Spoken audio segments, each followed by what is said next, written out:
Bienvenue sur TV7, votre chaîne locale, pour un nouveau numéro de 7 en live découverte. Nous accueillons cette semaine Sophie-Anne Pudwell qui se produira en duo pour cette occasion, bien que son projet soit solo au départ. Sophie-Anne est une descendante d'immigrés irlandais, d'où son nom, et fut également violoniste des Moorings. Vous l'aurez certainement deviné, c'est bien dans un univers franco-celtique que nous nous apprêtons à plonger. Le discours de Sophie-Anne est très féminin, elle prête sa voix dans ses chansons aux sirènes et autres femmes de marins, des figures à la fois fortes et sensibles. Sur un air d'accordéon ou de violon, cet artiste nous livre ainsi ses histoires pleines de poésie et d'embrun. Sans plus attendre, je vous propose de découvrir l'univers de Sophie-Anne Pudwell sur scène.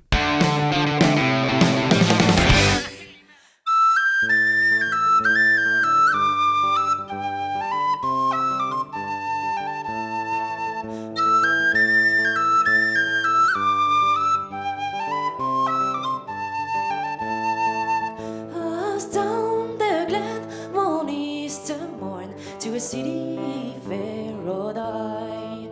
There on lines of a marching man, its squad runs past me by.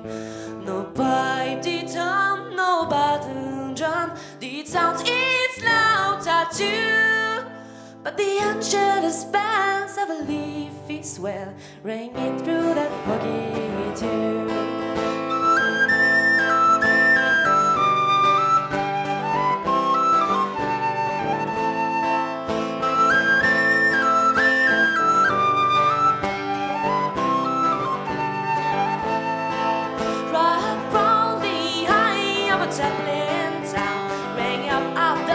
Of war, 'twas better to die near an Irish sky than at Serbia or Sarajevo. And from the plains of a royal means, strong men came hurrying through. But the angelus bells of the leafy swell rang it through that foggy too. But the bravest fell and the requiem rang mournfully and clear for those who died at the Easter tide in the springtime of the year. While the world did gaze with a deeper met at those girlish men but few who bought the fight of freedom's light might shine in that foggy dew.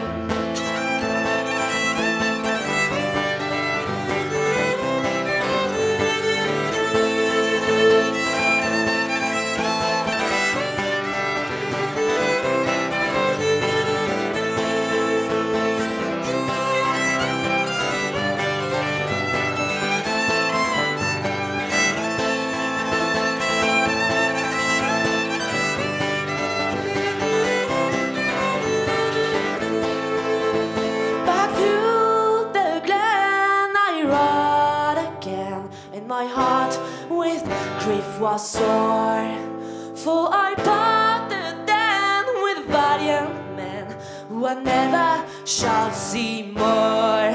But to and from in my dreams I go when I need and I pray for you.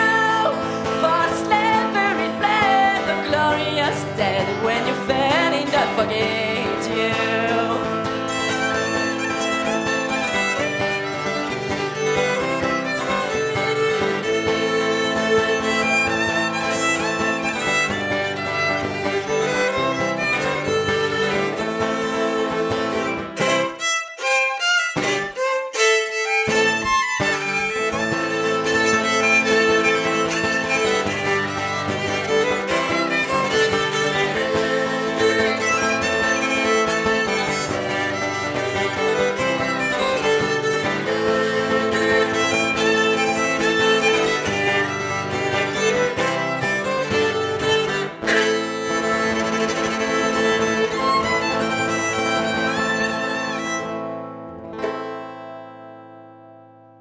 Je suis tombée amoureuse du violon quand j'étais toute petite, à la base pour la musique tzigane.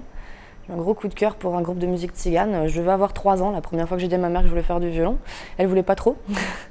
Et du coup, je lui ai cassé les pieds pendant quelques années. Et puis ensuite, du coup, j'ai pu commencer ma formation. C'est parti très vite, j'étais au conservatoire. J'ai fait énormément du coup de musique classique, musique baroque. J'ai une formation des diplômes de musique classique en conservatoire. Ensuite, je suis retournée vers les musiques des Balkans, musique tzigane, parce que c'était mon premier amour. Et comme j'ai des origines irlandaises, de par ma grand-mère, mon papa m'embêtait toujours avec la musique irlandaise et on était des musiciens dans la famille. Ma sœur pianiste harpiste et mon frère faisait de la flûte, donc il rêvait du trio de musique irlandaise. Et un jour, c'est complètement par hasard, quand j'ai atterri à Célestat, j'ai rencontré des gens qui ont fait que je me suis retrouvée dans un groupe de musique irlandaise pour le plus grand plaisir de ma famille. Et avec qui j'ai beaucoup appris, j'ai beaucoup joué, on a fait des superbes dates, un peu en France, en Europe, un peu partout, où j'ai pu un peu rôder ma passion de la scène finalement. Et quand cette aventure-là s'est terminée, je me suis lancé un défi à moi-même, ça a été du coup d'écrire une chanson. À la base, c'était vraiment juste pour moi, pour me dire que j'étais capable de le faire. Et j'ai écrit ma première chanson qui est donc Mon homme. Et elle a été très très très très bien reçue. Je m'y attendais pas du tout à avoir un accueil pareil et ça m'a motivée en fait. Et j'ai continué à écrire et du coup j'ai carrément monté un projet c'était pas prévu, mais voilà, du coup j'ai lancé un projet pour continuer à faire ce que j'aime faire. La transition, ça a été un peu difficile parce que j'avais l'habitude de travailler en équipe, d'écrire en équipe et du coup d'avoir toujours un retour sur ce que je faisais, les avis des copains pour dire ça c'est bien, ça va moins bien, on arrange, on refait. Et là, j'ai pas vraiment de correction derrière, c'est toujours à mon propre jugement. Donc ça a été un peu difficile parce que j'ai vraiment dû prendre confiance en moi. Après, sur scène, c'est quelque chose que j'ai toujours aimé. Après, outre le fait que je fasse du violon, j'ai toujours chanté aussi, j'ai chanté en chorale, j'avais un groupe de rock au lycée. Du coup, j'ai compensé quelque part une frustration que j'avais dans mon groupe précédent où je pouvais pas tellement chanter, où ça me manquait du coup voilà, d'être la sirène d'un groupe et de pas avoir le droit de chanter. Donc ouais, c'est plutôt le fait de m'organiser et de faire tout ce travail que je faisais avant en groupe et de le faire toute seule. C'est plutôt cette adaptation-là qui a été difficile. Au niveau de la scène, non, je retrouve mon plaisir. C'est de la chanson française, c'est de la chanson en français, de la chanson à texte qui raconte des histoires, qui dépeint des portraits. Mais après, tout cet univers qui me vient du coup de la musique celtique et de la musique irlandaise. Dans mon set aussi, je fais des chansons bretonnes pour faire un peu le lien entre la musique irlandaise, ce que j'écris et tout ce folklore.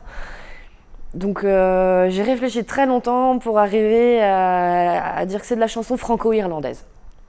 Parce que du coup, je reste sur l'instrumentarium qu'on va trouver dans les musiques traditionnelles celtiques.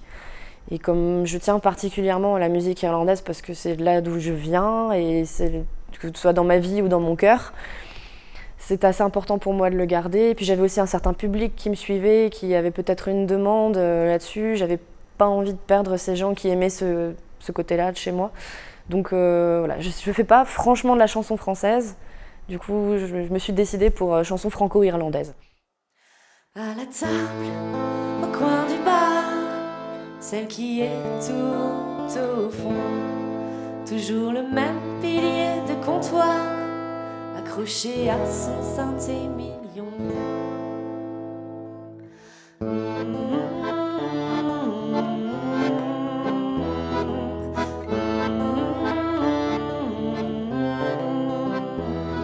À l'époque, au fond du bar, une tablée de garçons, toute une bande en train de boire avec le même blouson. Ils fêtent leur diplôme, ils rient de leurs amours. Bientôt Hervé sera un homme, il dira oui, et pour toujours. Ils disent viens mon copain, à la vie, à la mort. Viens, tout va bien, on trinque au mauvais sort. Ils disent tiens, bois ton vin, pas loin des deux mâts. Allez viens mon bébé, viens, tout ira bien mon copain, t'en fais pas. On sera toujours là.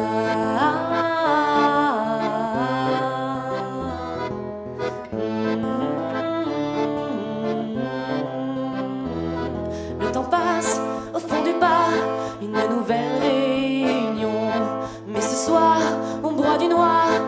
parle de la trahison. Personne ne l'a vu venir. Ils n'ont rien remarqué. Ni qu'on n'a fait que leur mentir.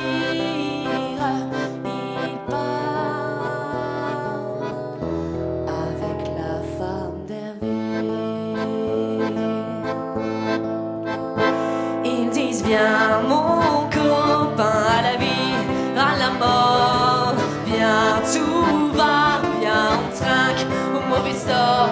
Ils disent tiens, bois ton vin, pas loin des deux mains. Allez viens mon bébé, viens, tout ira bien, mon copain, t'en fais pas. On sera toujours là.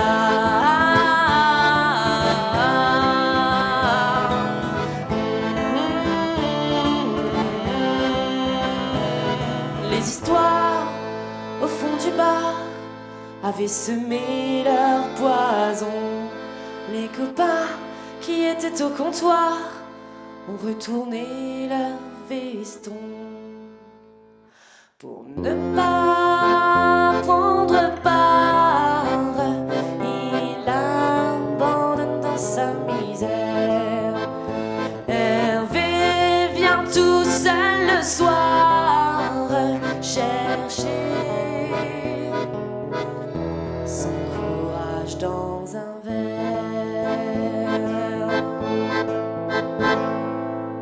Il dit viens mon copain, à la vie, à la mort. Il chante bien, tout va bien, on trinque au mauvais sort. Il crie viens, bois ton vin, pas loin des deux mains. Allez viens mon bébé, viens, tout ira bien, mon copain, t'en fais pas. Tu seras toujours là.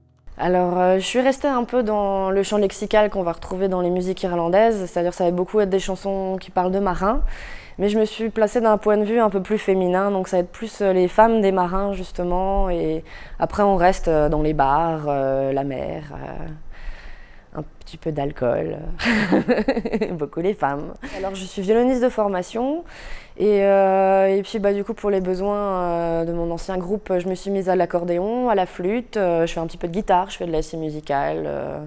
J'aime bien essayer des nouveaux instruments. Après j'avoue que je garde ceux avec lesquels j'ai des facilités, parce que j'ai déjà pleuré pour savoir faire d'un instrument, une fois ça suffit. Le reste, voilà, je garde ce qui est plus facile pour moi.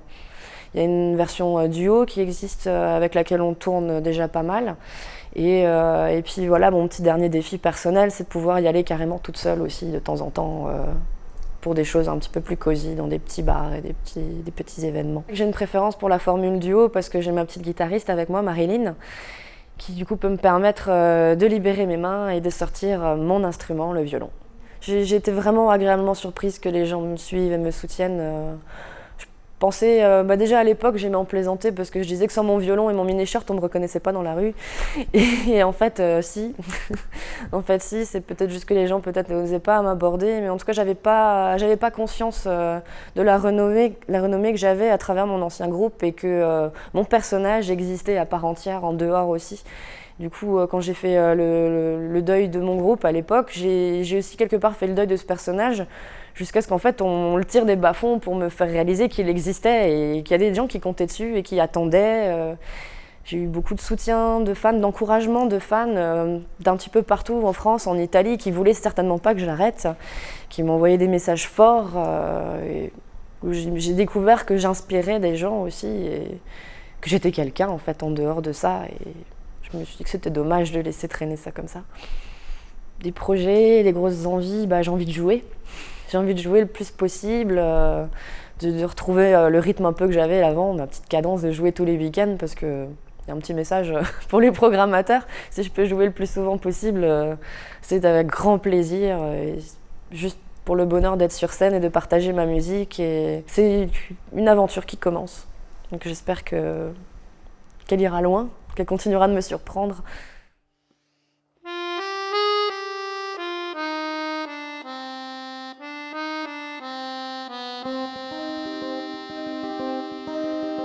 Mon homme est parti en mer pour une semaine sous le vent.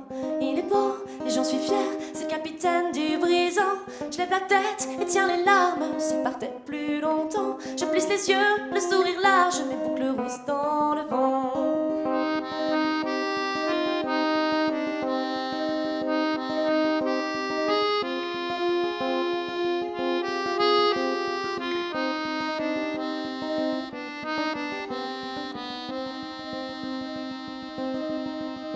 Mon homme a quitté le port, ça fait 3 mois maintenant.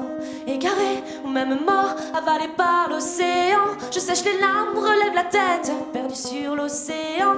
Impossible, ne sois pas bête, c'est le capitaine du brisant.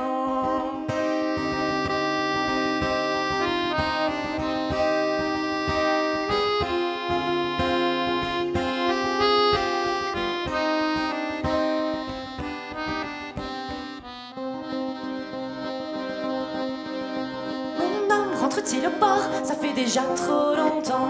Ce bateau, s'il est à bord, pitié pas sous un drap blanc. Je me fais belle, je m'impatiente. S'il n'était pas vivant, je tire la nappe, prépare sa pinte, dans mes cheveux un ruban.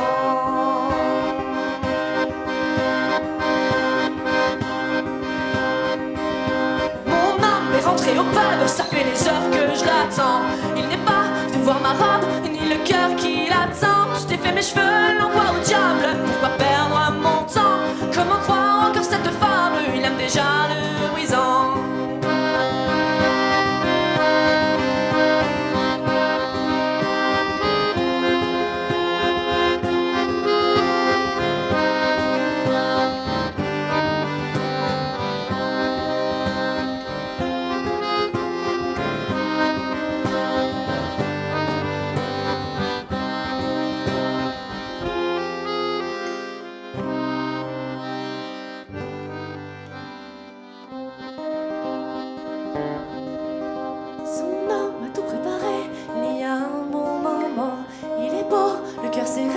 Capitaine du brisant, son la porte qui chancelle, elle sait pourquoi elle attend. Un homme qui tarde à voir sa belle, a dans sa poche un diamant. Son la porte qui chancelle, elle sait pourquoi elle attend. Un homme qui tarde à voir sa belle, a dans sa poche un diamant.